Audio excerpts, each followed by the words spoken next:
think a documentary about a spoken word poet isn't for you, think again and watch Come See Me in the Good Light.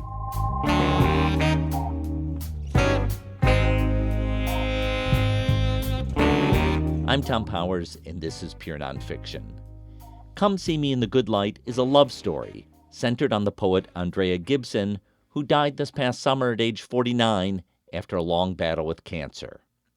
Andrea was a non-binary icon who went by the pronouns they, them. They performed to sold-out audiences in large theaters. The film follows Andrea and their partner Megan Falley over several months as Andrea experiences the ups and downs of monthly chemotherapy. The relationship between Andrea and Megan epitomizes living in the moment. In the spring of 2024, Andrea felt well enough to return to the stage for a 2-night performance at Denver's Paramount Theater. It's the culmination of the film.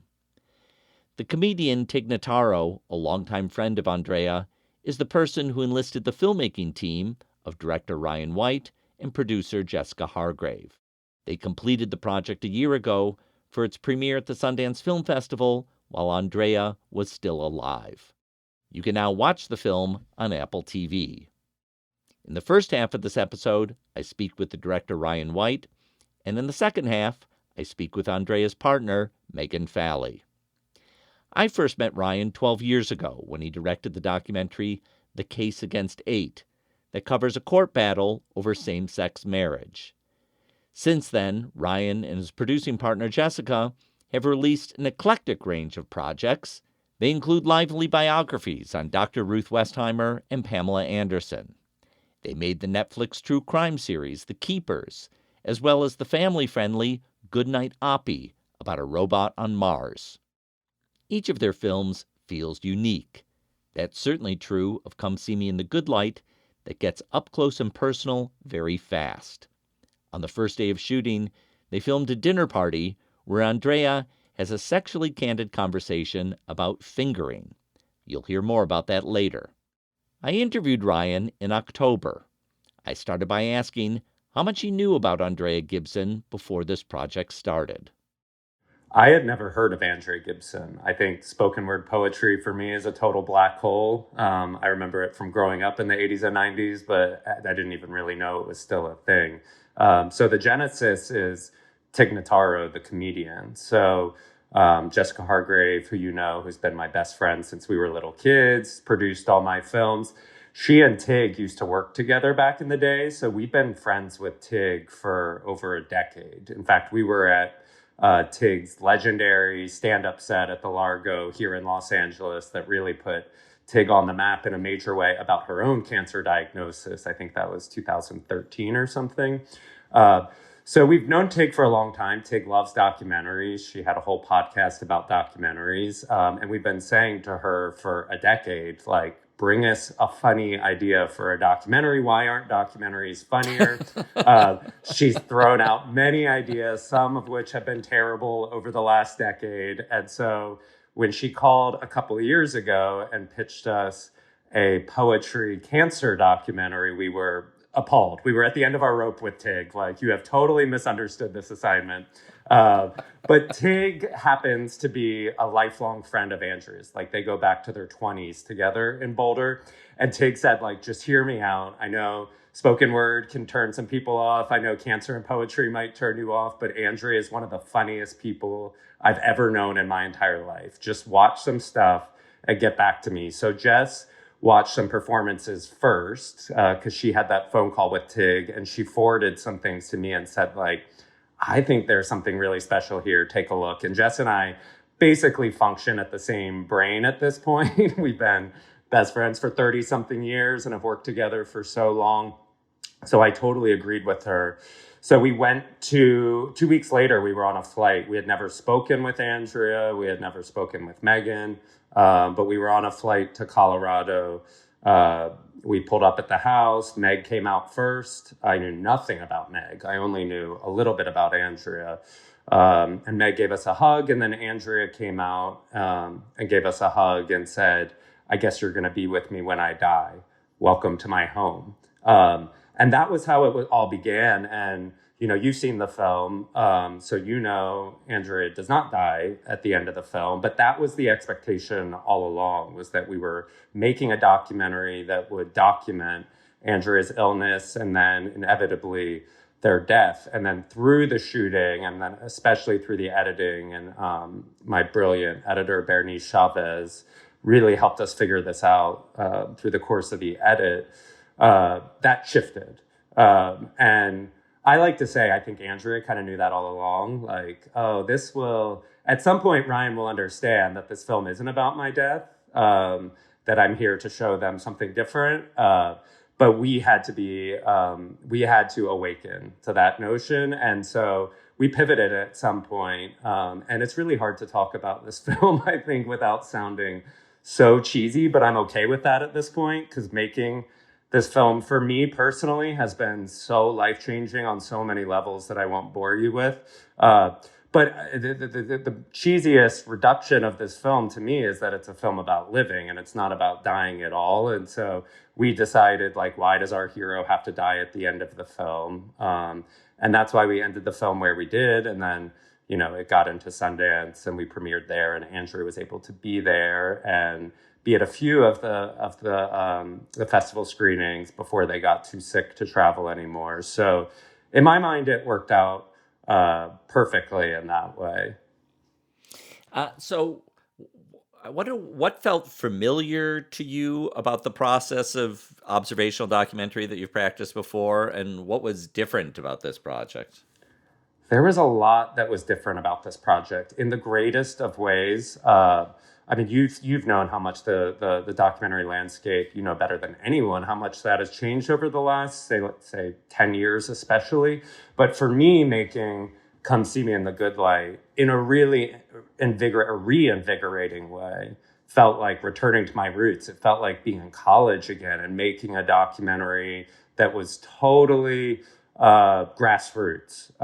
We had no funding. I knew none of the streamers were going to give me money to make a poetry cancer documentary, no matter how much I've worked with them and I'm friends with them. I knew that wasn't the route we were going to go. I knew we were making a documentary that was very challenging on paper. And so Jess and I knew, like, this might go nowhere. We just couldn't stop going back once we went the first time. So we were like, whatever this becomes.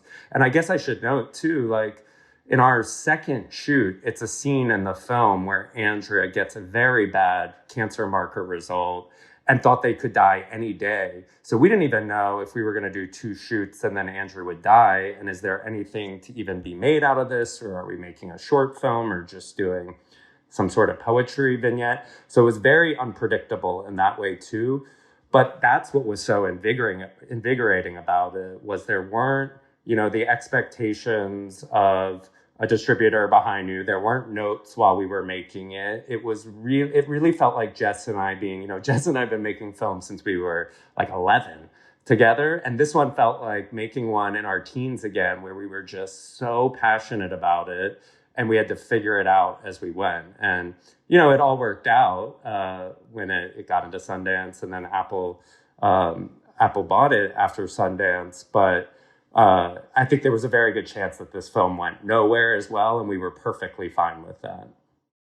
You're filming incredibly intimate moments, some even in their bedroom.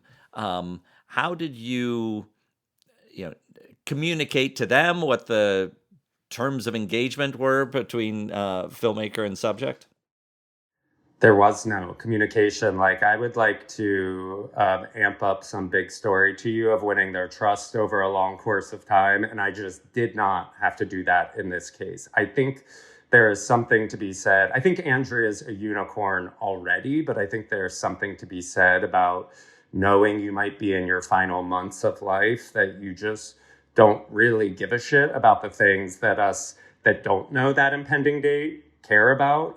I've and understandably, well, maybe, but I don't about. want to kind of gloss over that, because I'm thinking about, like, I remember Steve James describing filming with Roger Ebert, and I think the sicker he got, the harder it was for, like, the people around him to want a camera in the room. So That's interesting. Yeah. I mean, virtually there was a camera on no one except Andrea and Meg. Like there wasn't a family around them. So they were very sequestered in their home.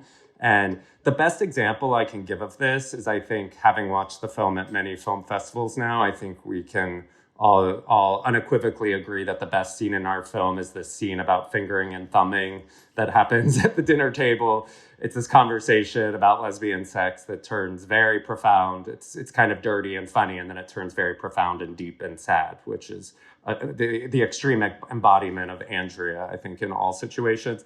That was the first night of filming. That was the day I met Andrea and Meg, that they were that comfortable. It was only 4 of us in the room always. So it was a tiny crew, and we became part of that household basically, and no one else was entering that household. We were the only people really visiting. So they were very ready from the beginning. And Andrea, I understood a little bit more because they were very, I get that the Roger Ebert thing is really interesting, but for Andrea specifically, they never thought they were going to see this film. And so they didn't really care. There was no real interest in what the film was going to be. It was more about the process with us that they were enjoying, but there was no questions that I normally get from my subjects, which are totally valid questions of how are you going to use this? Or how are you going to weave in my poetry? Andrea had none of that curiosity about what the finished film would be. Now, Meg, you'd have to ask Meg why she was such a unicorn as well, because she didn't have those questions either. But they were just very comfortable and ready to go.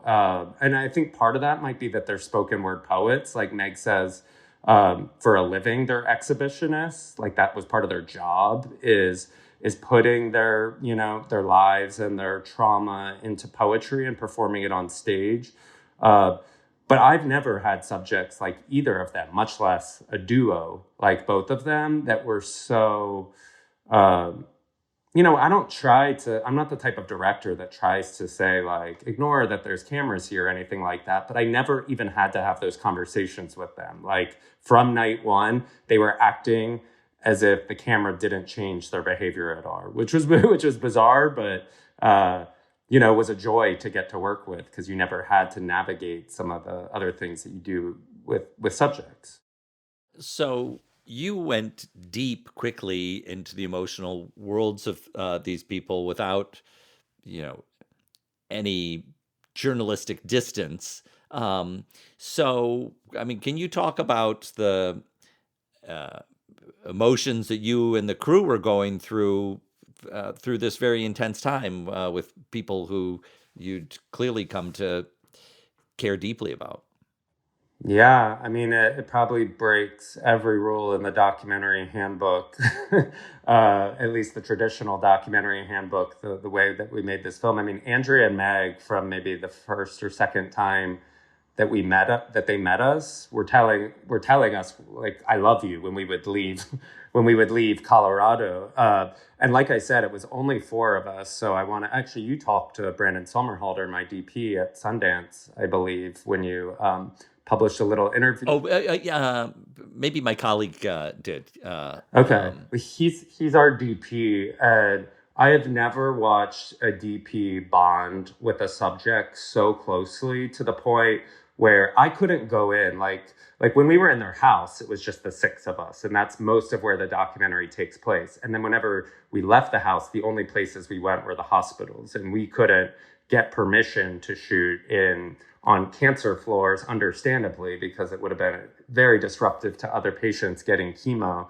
So I couldn't even go into those spaces because Andrea could only have 2 people tops with them. And so it was Megan and Brandon that would go into these chemo treatments or into the doctor's visits. And so watching Brandon form that bond with Andrea especially was so special to witness, to the point where even when we couldn't film sometimes, things last second, that Brandon would go there just to be with them as a couple in the hospital, because they relied on him. So it truly was a very loving relationship between the 6 of us. And we just got to know each other very, very fast. And they had been so isolated, even from friends and family. They had been isolated because Andrea's diagnosis started during COVID, and they were so immunocompromised. And we would test like crazy. Even after COVID had kind of subsided, we would test for everything before we went into that home. So we kind of became a part of the family. And I think I can speak for Meg and Andrea, because I've heard them both say that many times, that we were a part of their family during this final year that they had together. And so it was unlike anything I had ever made before. I mean, I am the type of documentary filmmaker that doesn't keep that journalistic distance from most of my subjects. That most of my filmmaking has been getting very close with people, but never to this degree. And obviously never with this type of impending ending, which was going to be full of grief. Honestly, I'm so glad you talked to Megan, but like I'm learning so much from her, watching her go through the grief process. Like I learned so much from Andrea about living, which again, all sounds cheesy, but was totally life-changing for me in a zillion ways. But now being on the other side, now that Andrea has died, and getting to watch Meg go through this process, who I'm so close with, and we're together all the time right now. Meg's staying at my house next week, to get to watch her grieve, which is a really interesting part of her character. As you've seen in the film, she's not the type that was ever willing to acknowledge that their partner was going to die. She has this very unique trait where she doesn't worry, she doesn't have a lot of anxiety, and she doesn't like to pontificate on the what ifs. And now she's on the other side, and it has happened. And so watching her adjust to that has been really beautiful. I know that's a weird, because we're all grieving and it's been devastating, but like it's also been joyful and beautiful to watch how Meg has coped with it. It's funny. I always think of your career as having a strong through line of representing different queer issues, going back to the Case Against Eight or through Coded. And then I was kind of surprised when before this interview, I was looking at your IMDb page and see just how many other eclectic projects you've done, from Assassins, Goodnight Oppie, Pamela Love Story. I wonder how you think of your career and where this film fits into it. Yeah, I mean, Roger Ross Williams asked me this question the other day in a Q&A. And there is, I cannot tell you a through line through my documentaries, unless it's women. Like I have not made a documentary about a man ever, minus maybe Coded, but that was a man who died 100 years ago. So all my documentaries, and Andrea is non-binary, but Meg's a woman. So including them, like all my documentaries have focused on women.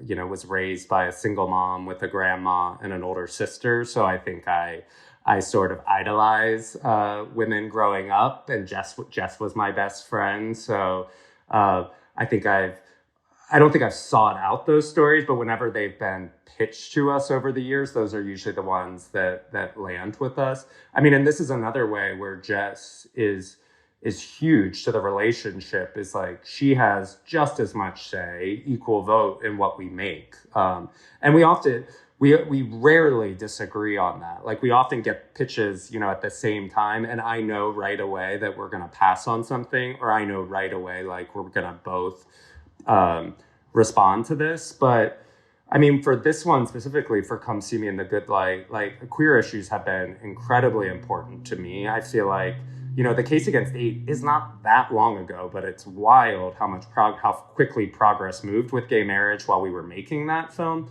And I have to remind myself what it was like to make that film and release that film in years where gay marriage wasn't legal. And I have to remind myself of those screenings. Like, I feel like I was so young back then. And I was just, I'd just come out a few years prior, but like I can remember being at screenings in Georgia where I grew up, and being with family friends, parents of some of my friends, who it totally changed their minds on gay marriage watching that film. Now, hopefully, a good portion of Americans have evolved on that.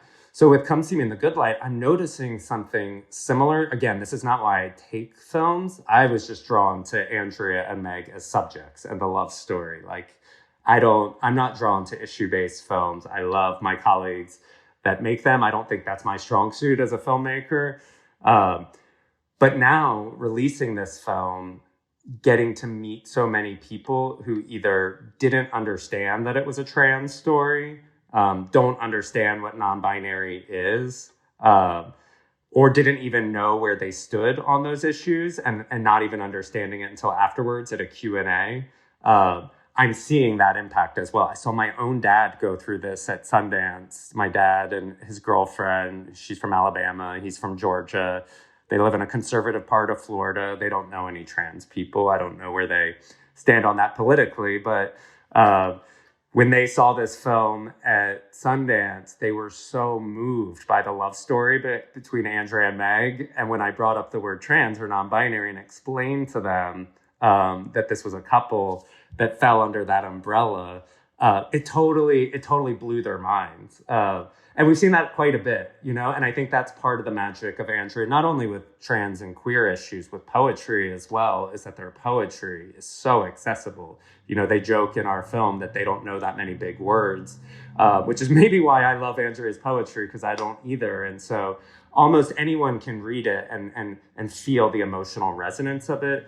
Andrea is really disarming in that way, whether it's through their poetry or whether it's through their queerness or transness, I think, where you can't help but like them, and Megan too.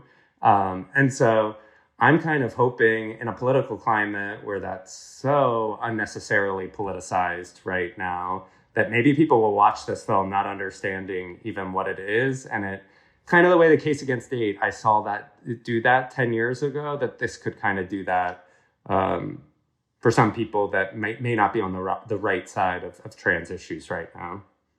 I want to ask about your ability to be so prolific with Jessica.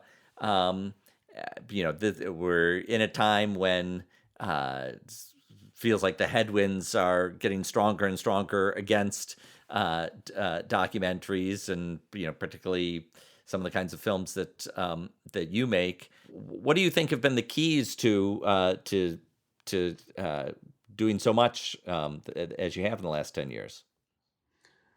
Well, I think we rode a real wave, starting with The Keepers Netflix series in 2017, which was basically the follow-up to Making a Murderer. And so Jess and I were very fortunate. We were able to ride that wave. But I don't want to misrepresent. Like, it is hard to find projects right now. And I think Come See Me in the Good Light was sort of a blessing in disguise in some ways, that I joked earlier that I knew I wouldn't be able to take that to a streamer and get the funding right away. I can hear the response in my head that it would be like, that sounds great, Ryan. Like, can we see it when it's finished? Which is what ended up happening. Everyone saw it at Sundance. But I think it was a blessing in disguise for the last couple of years in that way, where we were making something that was a pure passion project. And we were very lucky as well that we had Tig as a producer, and she could go to a lot of these people who were incredibly passionate about Andrea personally and Andrea's poetry,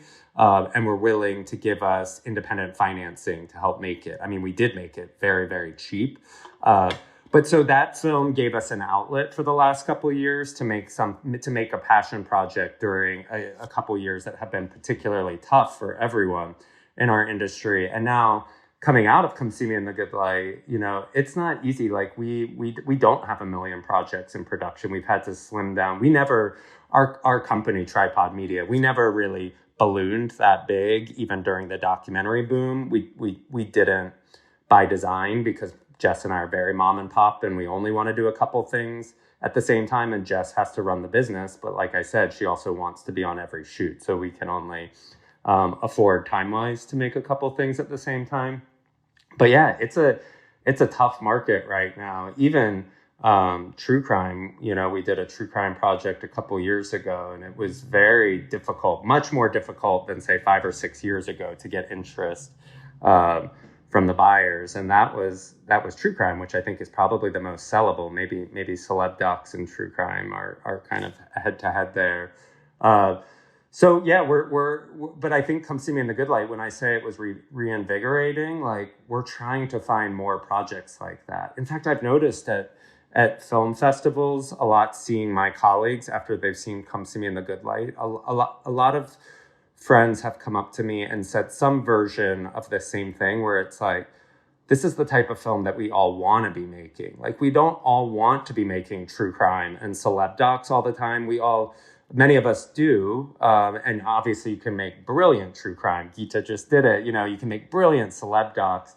But a lot of us just want to be making beautiful character documentaries that have a deeper meaning. It's just really hard to make a living and do those. And so I think that's what Jess and I are trying to figure out our footing right now. We're so reinvigorated by Come See Me in the Good Light. It's like, how do we keep making films like this, but in the Venn diagram still hopefully find a buyer for that, so that we're not losing money for ourselves or our investors. And we don't have the answer to that. I mean, I'm sure there's gonna be a million panels this fall about that, and I'm excited to hear from my colleagues what they're doing. I love getting to see my filmmaker friends at lunches or dinners, and just kind of trade war stories on how that's going. But I am cautiously optimistic. I tend to be a very hopeful person. That we're just in a valley right now, and that collectively we will all rise again together. But it's tough right now, and so I won't pretend otherwise. And Jess and I have not figured it out.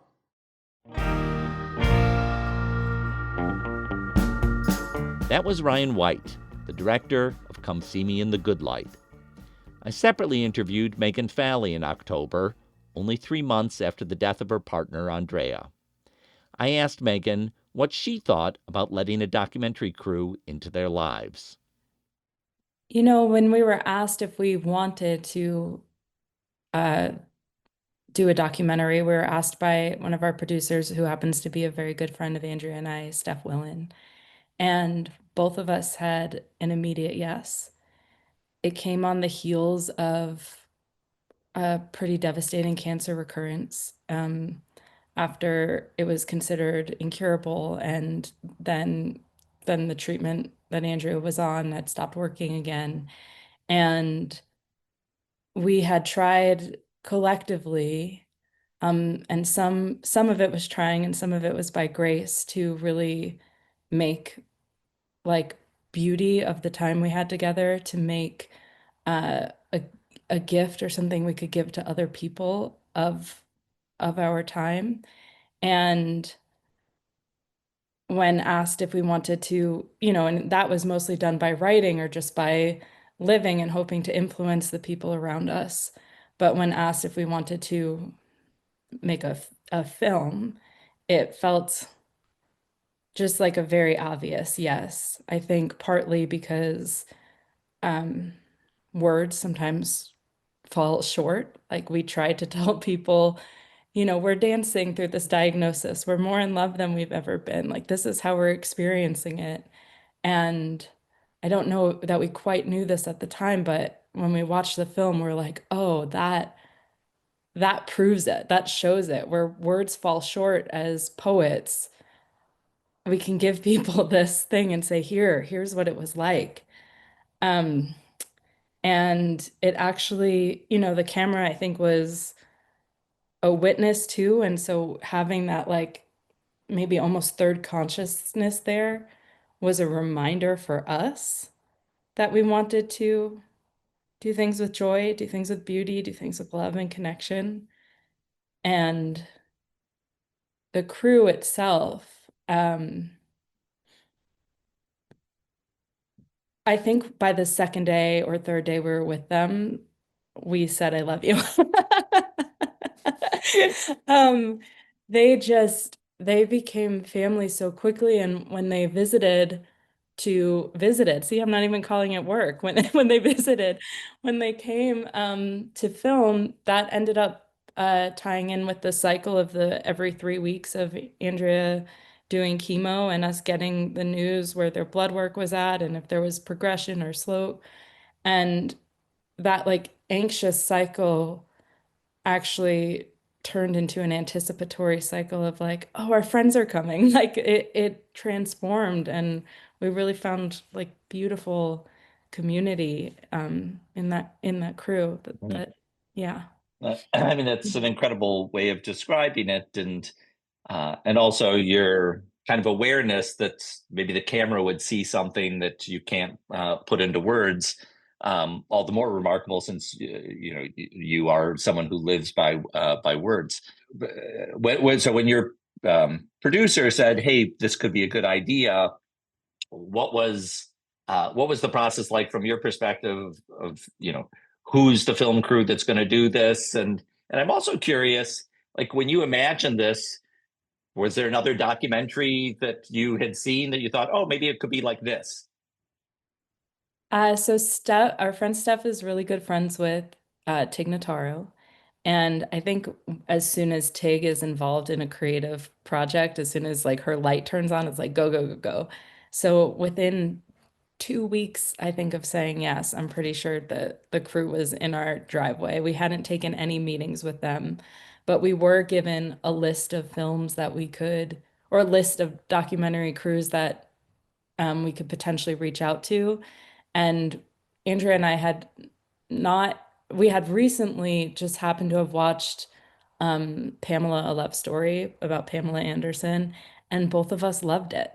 I think because it was that kind of film where the pulse of it is is deepening somebody's humanity, and you watch that kind of thing, and what you come away with was like, what's wrong with me that I had these such strong preconceived notions about a person? And like, it just, that was just our type of movie. And so we didn't, we weren't really interested in any other directors once we saw that they were an option. We're like, them.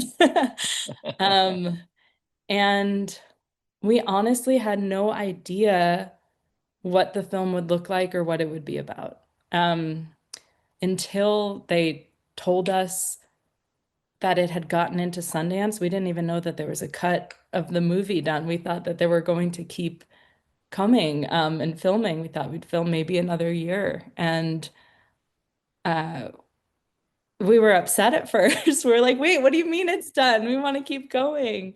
Um, but so when the first time we met them, they were like, listen, we're going to shoot for thousands of hours.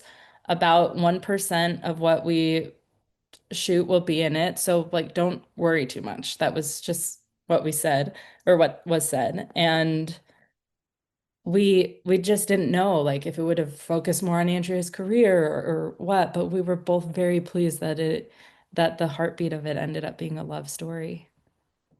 So the filmmakers are, in the kind of most intimate moments I can imagine, yeah, including your bedroom. I mean, can you talk about what that was like?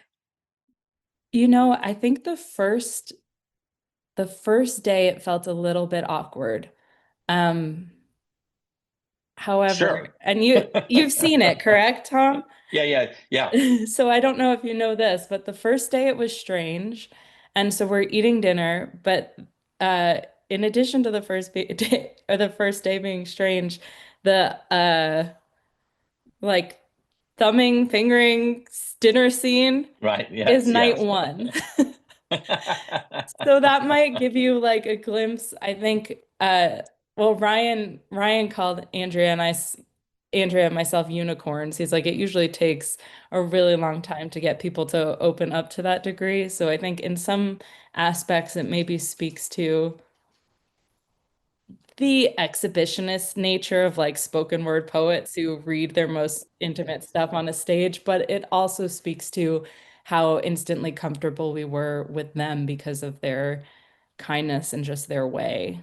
Um, and I want to say that after the ice was broken, after that night, it just felt so I and it really just felt like our friends, our family were there. I was surprised how quickly we were used to it. Can you talk about some of the specific qualities of the crew? I think of Ryan as director. I think of Brandon as the cinematographer. I'm not sure who else was actively involved there. Yeah, they kept the crew small. So it was Ryan and Brandon and then Jessica. and they kept the same sound guy, Dave, the whole time, and then Steph would be there. So it was always pretty, uh, it was contained, I think, and that was really probably helpful rather than having a different, crew each time. I think we're very comfortable with them for that reason. Um, I think there's a lot of qualities. I mean, what I was really impressed with Ryan by how much silence he would incorporate. I don't think that, I think both Andrea and I had this idea of being more interviewed or just sort of like, well, what's next? What's next? But there's a lot of spaciousness to his directing style, and maybe that's common. I have nothing to compare it to, but yeah, I felt like he was just sort of there as a witness, waiting for the moment to unfold rather than controlling it in any way. Um, Brandon had said he wanted the camera to feel like a fourth dog because we have three dogs, and I thought that was a really beautiful way of putting it. Like it would be nestled pretty close to us, and um, I just they're funny and they're kind and they're brilliant and I just love them. Brandon ended up coming in with us to the chemo room and to doctor's appointments. We couldn't bring the whole crew, so we would come in with his iPhone. And for us, it felt like Andrea had been and I had been doing all of that alone previously. And then it felt like we had a brother in the room. We had this like sturdy, tall man who was just this solid presence. And um yeah, it taught us a lot about community too. You said that when the film got finished, it actually came as a surprise to you. Um, can you describe what it was like to watch it for the first time? The first time we watched it was actually in this room right here around Christmas time. And I think there's no way to be subjective the first time you're watching a film that you're in where you also don't know what you're going to say. It's not like you're an actor, you don't know what the plot line is. I think a lot of, I think both Andrea and I were like, is that what I look like? Is that what I like? It's hard not to be, Sure.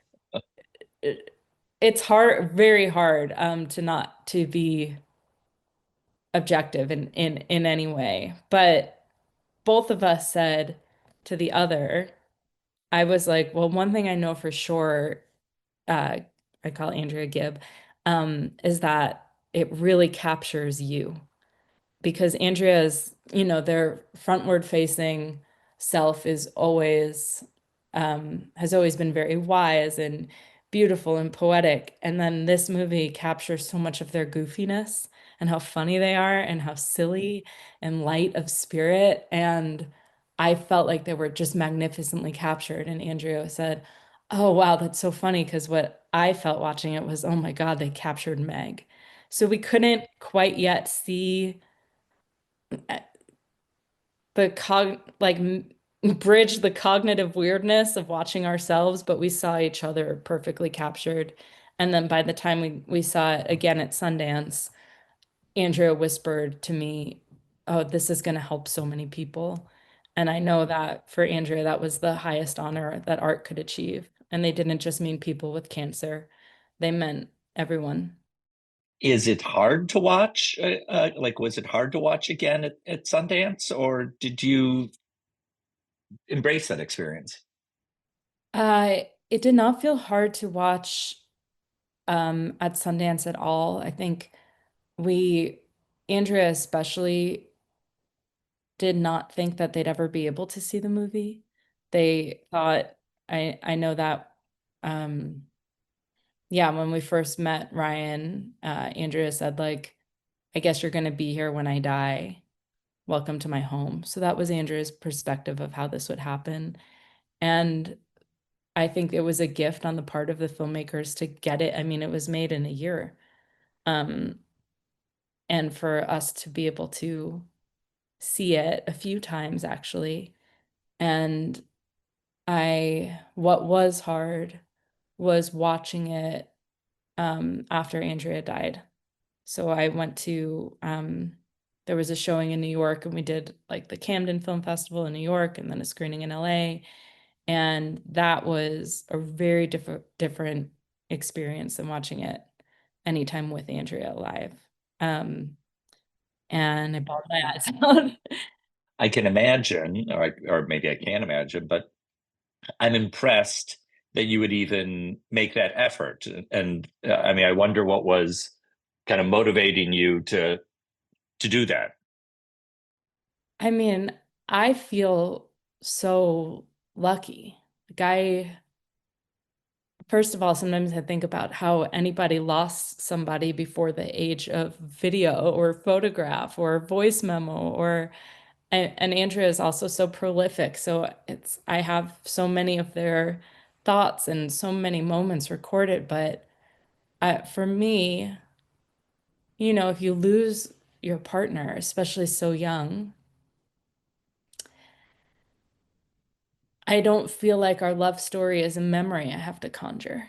I feel like I have a film that I can watch and I can hold it and it can hold me. And um, for me, like, I want to see Andrea's face projected 10 feet. I don't know how big a movie screen is, but of Often course, bigger I than want to that. see that.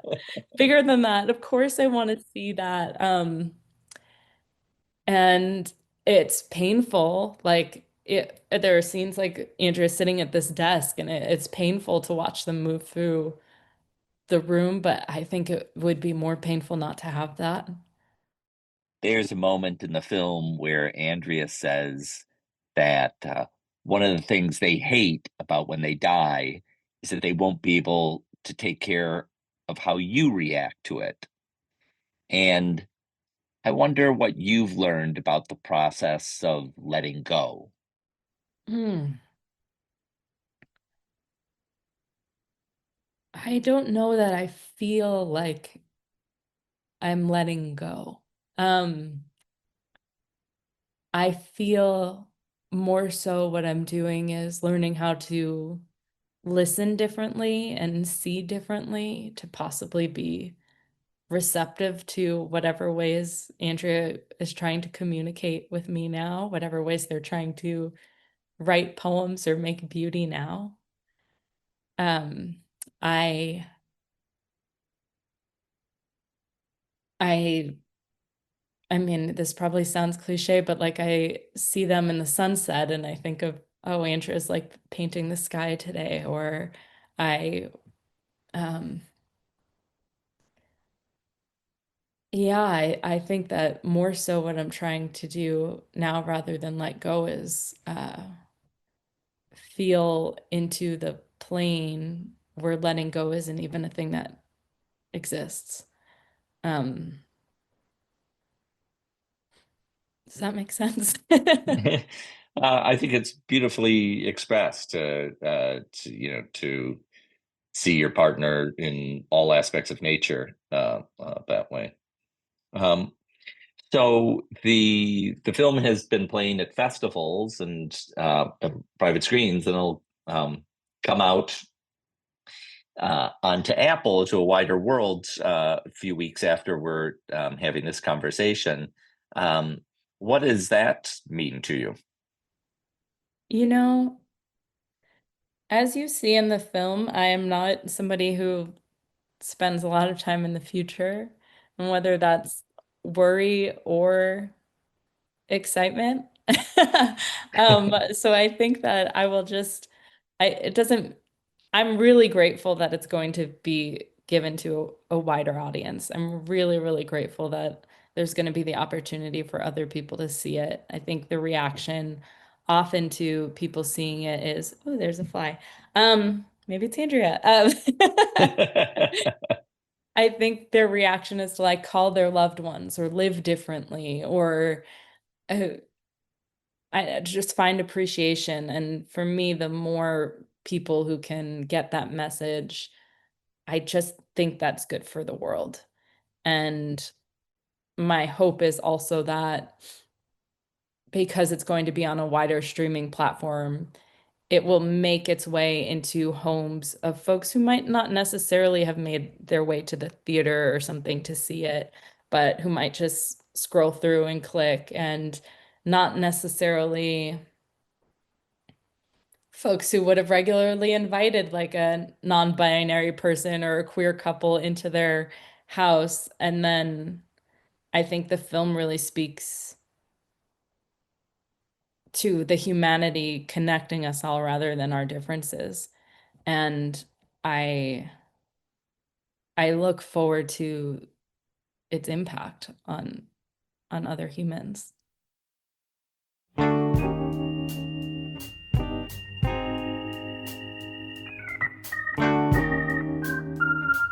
I want to thank Megan Falley and Ryan White for speaking with me. You can watch Come See Me in the Good Light on Apple TV.